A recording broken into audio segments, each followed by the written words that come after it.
Hello and welcome. The India Hangout. It is the saga continues. We're talking about the Board of Control for Cricket in India. It now wants its chairman, or rather ex-chairman N. Srinivasan, to be reinstated. The reason it says is an inquiry that is going on the subject of spot fixing. It has nothing to do with the BCCI because the inquiry is likely to be it will be conducted by a separate a team that has been appointed by the Supreme Court. So the larger issue, of course, is why is the BCCI dragging its feet once again and not allowing this issue to go ahead? With me, Ayaz Memon at Cricketwala and Dilip D'Souza at Dilip D'Souza, both ardent lovers of the game. Ayaz, of course, the most well-known face on the subject. So Ayaz, what is happening here? This is amazing, right? So the BCCI is saying that this inquiry that is going to happen, in any case, is not an internal inquiry. You, the Supreme Court, are appointing it and monitoring it and administering it. So therefore, why not bring back N. Srinivasan, the man who was, whatever, running the show? Yeah, look, it's an interesting and an intriguing development, Govind, because what's happened is the BCCI is actually contesting, or Srinivasan and Dhoni, Mahendra Singh Dhoni, are contesting that some part of the original Mudgal panel report, which suggested that Dhoni and Srinivasan had said that Gurunath Mayappan was an enthusiast, is what they're saying. They haven't said.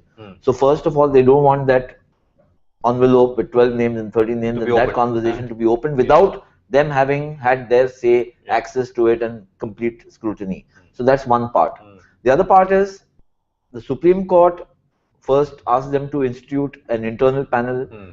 They said the president should move aside because he's a vested interest party. These guys, BCCI, came up with names which all of whom were supposed to or had alleged conflict of interest. And we discussed that. So then the Supreme Court rejected that, and they said, okay, we the Supreme Court will appoint Justice a panel. Mudgal, we'll ask him. Justice Mudgal said he's okay, but he said the panel should be independent.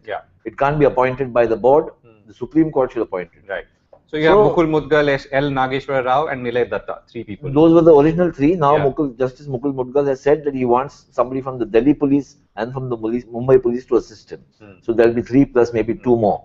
So and the BCCI is now refresh the saying, minds of everyone, what they're all looking at is the allegations of corruption against Gurunath Mayappan, son-in-law of N. Srinivasan. Allegations of corruption against India Cements, the company, Rajasthan Royals, team owner, Jaipur IPL Cricket Limited. Correct. Right? So these are all the entities that are being these are the prominent ones. Prominent ones. Now the BCCI has gone and claimed that because you're instituting an independent panel, earlier you said that Srinivasan might meddle with the investigation. You moved him aside. Now if you have an independent panel, you reinstate him as BCCI president because he is anyway not investigating. That's their position. Right. Okay, good. So we've got the background, we've got the context to it. Dilip, how do you read this? You know, I just don't. The bottom line is I just don't like the BCCI just as a cricket fan, and I think that's. I really think I speak for a lot of ordinary cricket fans when I say that, because every move they make seems to be to say that we don't want to investigate this, we don't want to do anything serious about cricket. And you know, last year when this whole fixing thing erupted, you know, those 3 cricketers who actually I feel are just pawns in this whole thing were found out from the Rajasthan Royals. We all heard that this is the watershed moment and cricket is going to be cleaned up and so on. But every move since then, to all us cynics, has been that the BCCI is doing what it always wanted to do, is just wash everything under the table and hope that everybody forgets and then carry on, because IPL is such a great show and everybody's going to watch and TV ratings are great. And this is just nonsense. And I feel like that's what happened today. The BCCI actually comes back to the Supreme Court and says, you know, if Mudgal is to carry on, then that's only under the condition that Srinivasan was restored as BCCI chief. I mean, what are they talking about? Right. Is there no sense of kind of justice? I don't get it. What are these guys? What kind of world are they living in? Right. Okay, Ayaz, what kind of world are they living in? Sometimes you feel they're living in a world of delusion. Perhaps, you know, I personally feel that it's in the interest of the BCCI, certainly in the interest of Mr. N. Srinivasan, the president of the board, that there should be a closure to this case. And whatever assists in that closure should be, you know, sought. They should be actually seeking that closure. So there might be the argument, okay, you know, those 12 names which are there, and our own testimony, we must have the right to scrutinize it because Justice Mudgal may have got it wrong. I can buy that from a legal point of view. But, to say that nothing will move till unless you take him back as the president of the BCCI it looks a little obstructionist. It looks, I don't know what the exact legal position is, but it looks a little obstructionist because at the end of the day, the BCCI is the custodian of the game in the country. And the more this case is prolonged, it seems that it is less and less the custodian of the game. Because from a fan's point of view, from a follower's point of view, it seems that, there's a smear which nobody's interested in cleaning up. Yeah. And there seems to be the reticence is actually amazing, right? So, maybe are we seeing it as reticence, and is the BCCI seeing it as a rightful, a push towards kind of their just cause or so on? What I also feel at the subterranean level, there are some BCCI politics and perhaps national level politics also being played. So who's doing what to whom is, it's a dark alley where not much is known. Having said that, as a fan, and as Dilip mentioned, that if he's a follower of the game, he's not really interested in who's doing what to whom, who's sticking a knife into whose back. He is interested, or she's interested in cricket being, cleaned up, being cricket. And you don't have this mess and this baggage going around that we don't know which match is clean and which is not. Right. Okay, so questions coming in, but before that, another quick point. So Sunil Gavaskar was brought in as the interim president to look after the IPL part, and then we also talked about Deepak Parekh being brought in to advise him. So where does all that come in? If Srinivasan were to be reinstated, what happens to Sunil Gavaskar? Not that it will happen, but no, I think what's going to happen is that the interim, they can't revoke that order. Right. So he's in charge of the IPL. Till the IPL gets over. Till the IPL gets over, which is about a month from now. On June 1 is the final. Shivlal Yadav, who is the other interim president, may have his powers curtailed because, all the other administrative work, if the president comes back, then there is a bit of an issue. I think what's happening is that Srinivasan, if he's reinstated and the inquiry is conducted, the fresh one by Justice Mudgal and a new panel, and they're given till September to come up with their findings. Anyway, his term ends in September. Srinivasan's term ends in September. He goes as chairman of the ICC. So, from a larger picture, from his worldview, he comes or he goes to the ICC as somebody who's been holding position as BCCI chief and not somebody who's a sideline president. Right. So, Dilip, you said that you were, you're not a great fan of IPL, but obviously you are of the game. How is all of this affecting or not affecting the perception of the game as it is being played at this point? Actually, let me just make a quick small point that just struck me. It's completely joking, but I wonder if Deepak Parekh's involvement in this has something to do with the fact that the poor guy was not allowed to vote. That happened later. That happened later. So, at least chronologically. I'm just drawing, adding 2 + 2 and finding 10. But, but the IPL, the thing about the IPL is that it has always struck me as a circus, and I'm sure there's great cricket being played and so on, but right from the beginning, the BCCI and the IPL's whole stand against the old ICL, the way they wanted to ban cricketers, that whole attitude just got my goat, and it seems like everything that's happening since then is just a continuation of that. And I just don't see how a game that all of us love in some sense. I love this game. I just love watching it. I used to love playing it. Is reduced to this kind of farce, and sometimes it really seems that way. It just seems like a farce. This IPL is set up as a farce to serve the interests of big men like Srinivasan. Yeah, and we'll shortly ask what can be done about that. So a couple of questions coming in, Ayaz. Will the BCCI take the fall for Srinivasan's personal and blind ambition? Not the first time it's being asked, of course. Look, I think the Supreme Court has intervened. So in that sense, the big threat to BCCI, and which is where even I am a little worried, because for all its faults, I don't want the government to take over the sport. And a lot of people are asking for nationalization, including comments that we got today. Exactly. So which is, I think, going to be a bigger disaster than what we see now, because we've seen what's happened in the IOA and all the other federations, where once the government gets in, and then it's a different ball game altogether. Is it the end? You think that's the end of the game? Once? Look, I'm not an extremist, but I'm saying it just goes into another spin altogether. So the BCCI, for all its faults, has actually managed the game. It's very successfully managed to raise money, eyeballs, whatever else. Now, having done all that, why do you want to kind of blow it up? You know, then you clean your house. You make sure that if you're the leader of the pack, you remain the leader. When you have got so much commerce, so much money coming in, there will be an underbelly. You have to be prepared for it. You have to, you know, put in checks and balances. There will be these, what I call periodic eruptions of, you know, scams and corruption. You have to address it in a very hard-boiled manner. How strong, Ayaz, is the BCCI's executive? As in, these are all, I mean, these are people who are all holding these positions as honorary positions, in a way, right? I mean, Srinivasan has another business in the cement industry and he runs that. All the posts in the BCCI are honorary except that of the COO, which is Raman So, I'm asking now about the executive. How strong is that in terms of running the enterprise on a day-to-day basis, managing the key administrative areas and so on? So, it's actually been run pretty efficiently, but my reading from the outside and over the many number of years now, 35 years, is that actually they seem to have been overwhelmed by the huge financial success of Indian cricket also in the last 15-20 years. Ultimately, what you're talking of is 31 members who are their state associations. Is the politics being played between them? All the national political parties have got involved, directly or indirectly, either through their leaders. There's Arun Jaitley, there's Narendra Modi, who's president of Gujarat Cricket Association, there's Sharad Pawar. There's not a single party which is not involved in Indian cricket. You know, from a regional party to a national, what we call the mainstream party.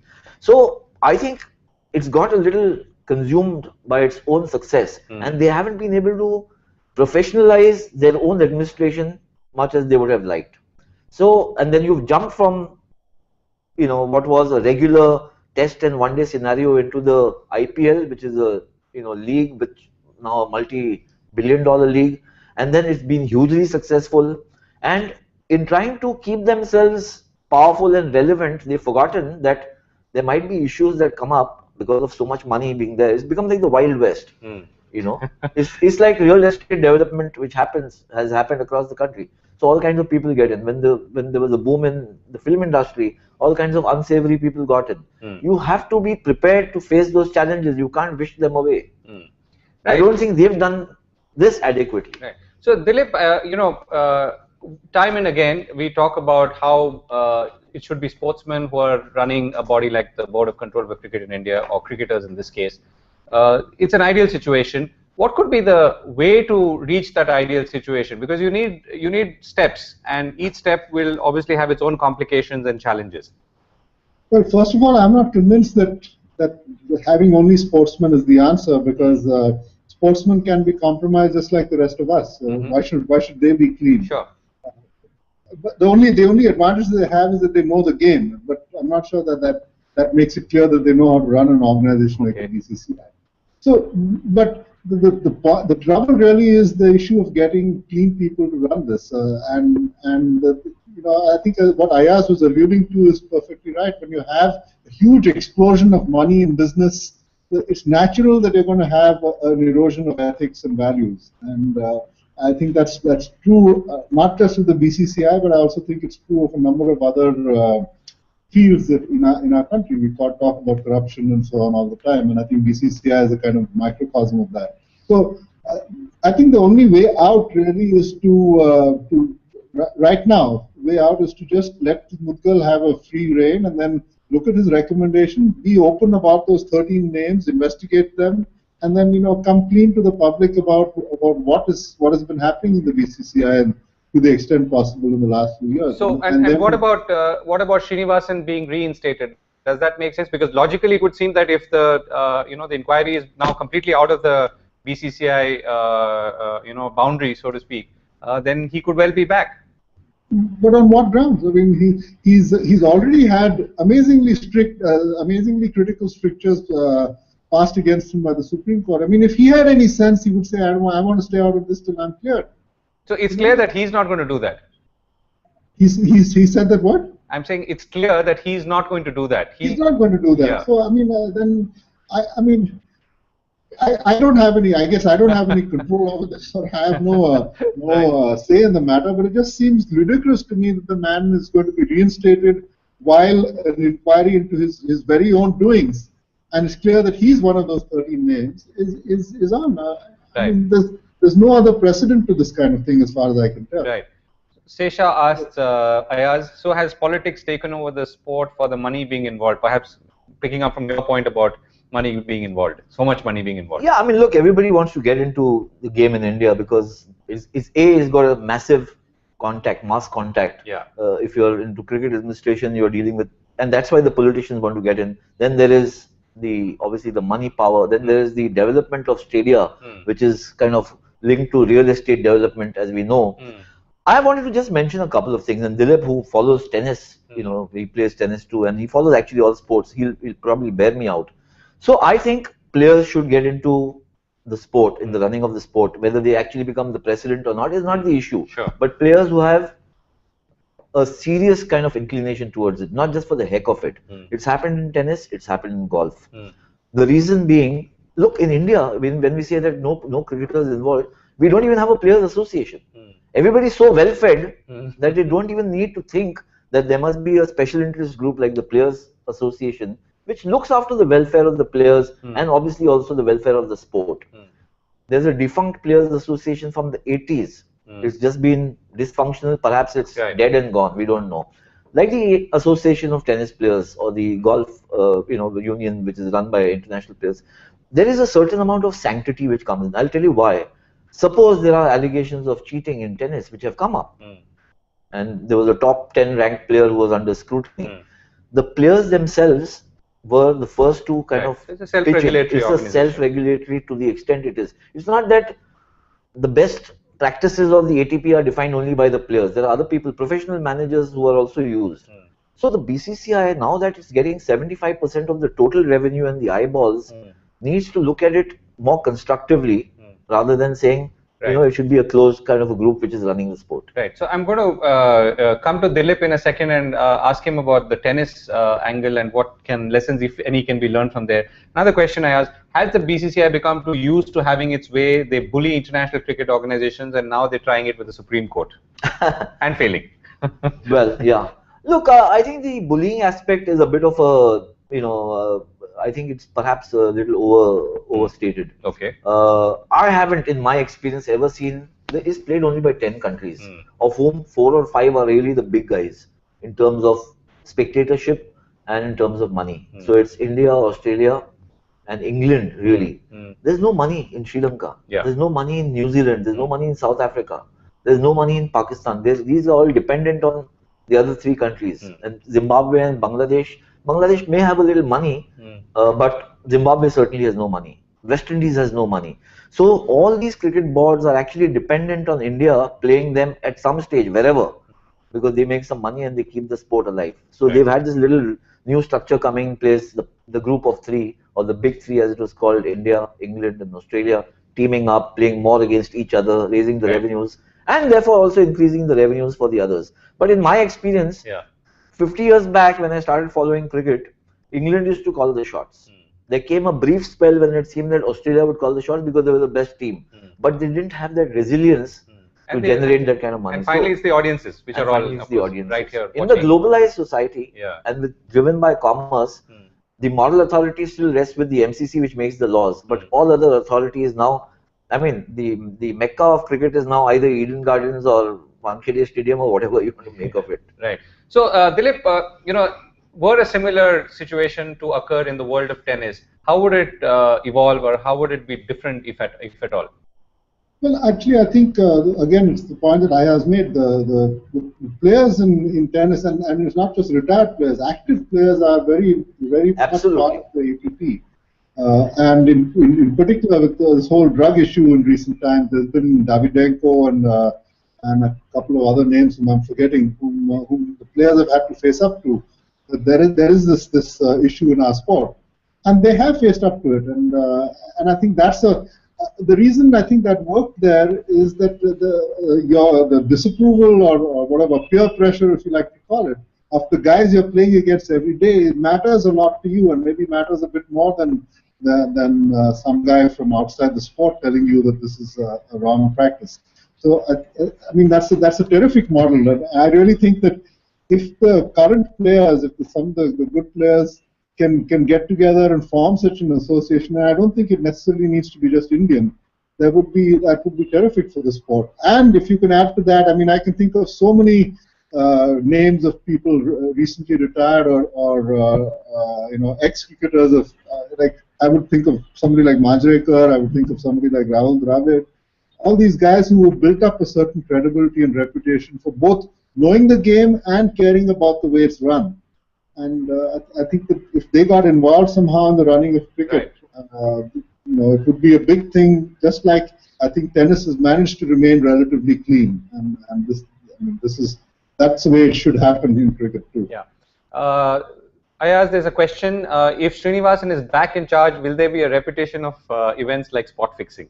Even if he's back in charge now, it can only be for a month or maybe 2 months because his term finishes in September and he goes as chairman of the ICC. Look, the ideal position is, as Dilip says, and I agree, and everybody says, that let this inquiry be conducted. Let the BCCI not object and let it not, raise, objections all the time. And we all want it cleaned up. Now that the matter is in the Supreme Court and it's been pretty heated, debate between both sides. The Bihar Cricket Association is the petitioner, and now it's become a major legal issue. So the position now is, and I'm now looking at it as to how the situation can best be resolved. So what is the bone of contention now in front of the Supreme Court? Srinivasan says, you want to investigate, I have no objection to that. With an independent panel with Justice Mudgal, 5 people he wants or 10 people, but you reinstate me because then I'm not party to the investigation. Right. You move me aside because I'm party to the investigation. So that's one part of it. Yeah. That's one part. But I'm saying, is it possible for the Supreme Court to believe and for Justice Mudgal that inquiry can be conducted, say, within 4 weeks? So that by the time the IPL is over on June 1, you come up with an order after the findings.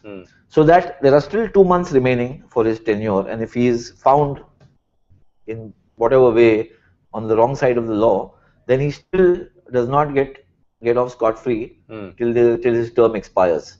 So if the order is going to come in September after he has gone, then it seems a little futile to have him back as... Got it. You get what I'm saying? Yeah. If he comes back, if the legal position is that, okay, fine, the council, they argue very well and very vehemently, and he has to come back, can the inquiry be conducted within 4 or 5 weeks while he is still the president? If it is adverse to him, then he has to take he has to cop it. So let me ask you a question, Ayaz. I mean, because it must be asked. I mean, is the game this season? I mean, is the game in any way suffering because of all of this? I mean, we're halfway through. When you look back, you're actively involved in commentary on the matches and so on. If you ask me about the interest that people have and the ratings and stuff like that, I think it may be a little lower for 2 reasons. One is this high decibel election season. Yeah. So there's a lot more attention there. The other is that our ratings and our assessment of the success of a tournament or an event is about how many people are watching television. But with social media coming up, you have to take you have to integrate both those factors and see the overall picture. No, let me ask you. Okay, let me ask this to Dilip first, and then I'll come back to you. Yeah. Dilip, what's the sense that you get? I mean, this is more perceptional and anecdotal. Do you think that we are still carrying an overhang of the whole spot fixing and match fixing allegations and all the murky stuff that's been happening all this while onto this season of IPL and onwards? No, I don't think so at all. I mean, I think the ratings are down really because, like Ayaz said again, elections and people have other distractions, and the tournament is happening, across the Arabian Sea anyway. So that's why there is a marginal decrease. Actually, I don't think people give a damn in the long run about spot fixing. And actually, that brings me to another point, which there's a really nice analogy in the last few days in the NBA.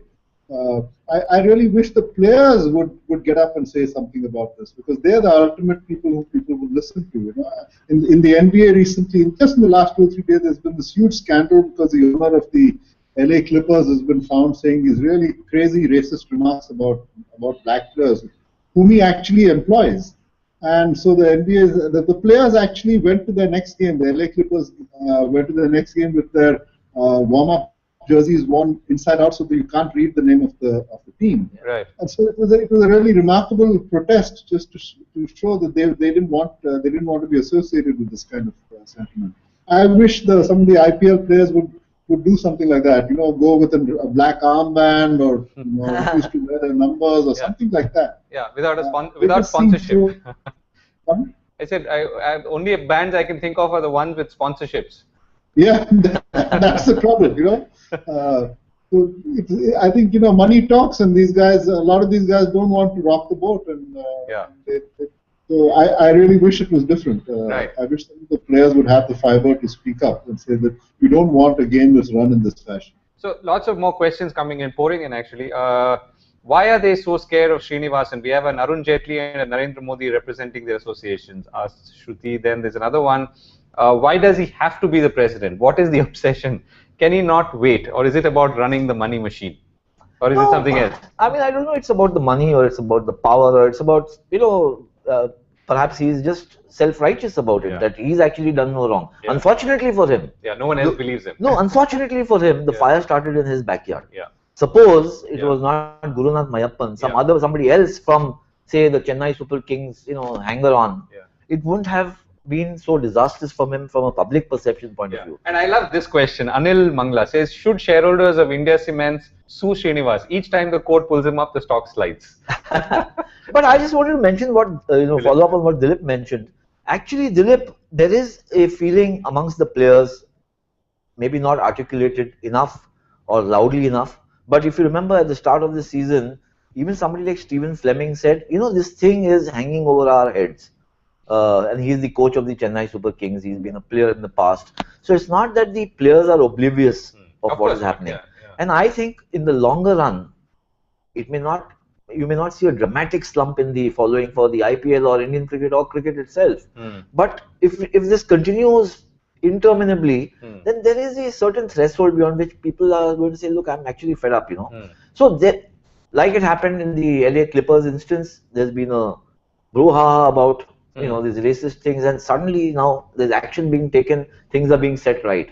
There is a time frame in which redressal should happen. Right. It can't go on over 10, 12 years and you hope that people will bear with you and keep following the thing. I think that's going to be the big disaster. Yeah, so that's what we've got another comment here. It says, don't scams and fixings affect the viewership of the sport? I know a few who have stopped following cricket. Yeah, but there are many more added. You see, that's true. I think what Srinivasan has always been arguing. There are many, and look, there are problems of fixing in football, even in the lower divisions. And betting syndicates were found for European football in Singapore. So, I think it's not possible to just say, okay, I'll clean up the sport of corruption. I don't think there is a magic wand with which you can do it, because ultimately it's in the mind of the player or the match referee or the umpire, and it's very difficult to, kind of clean that up. But you can put in a lot of measures, checks and balances to ensure that it's a very high risk thing for a player or an official to do it. The other is that if it happens, we're going to act on it very swiftly and very harshly. Correct. I think that's something that is not, that confidence people don't have about the IPL. That's been the biggest problem with from day one. Dilip, last word. What's the one thing that you would like to see happen so as to restore your faith in the game as you're watching it now? Who are you asking that to? I'm asking you, Dilip. What is the question again? I didn't catch that. No, the question is, what's the one thing or more that you would like to see happen so as to restore your faith in the game and the people behind it? I'll give you two things. One is I think Mudgal should just be allowed to free reign and we should hear the results of what he finds. The other thing is I think we should go back to playing much more Test cricket. Okay. Okay. Thanks, Dilip. Ayaz?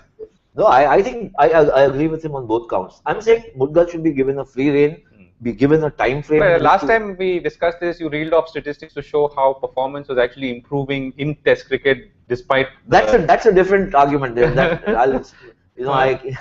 have another round with Dilip, where actually it's not that Test cricket has suffered. Yeah. I think what Dilip is saying, that Test cricket should be played more. Fair enough. Yeah. More Test cricket should be played.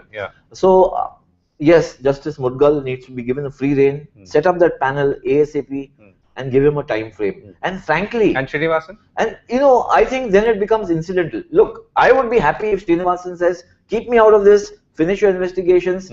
If I'm clean, just give me the honor of coming back and being president. And then I go off as chairman of the ICC. But if in case he is insistent, and if it's not a hindrance to the investigation, I still feel the crux of the matter is the investigation. Right, and that must continue. So, former High Court Judge Mukul Mudgal must continue his investigation, form a team that will help him assess and then get to the bottom of the old spot fixing and match fixing allegations, and plus all the other murky stuff that's been there all this while, which will help restore the view and the perception of the game as we know it. Thanks, Dilip. Thanks, Ayaz. Thank you. And that's all we have time for on the India Hangout.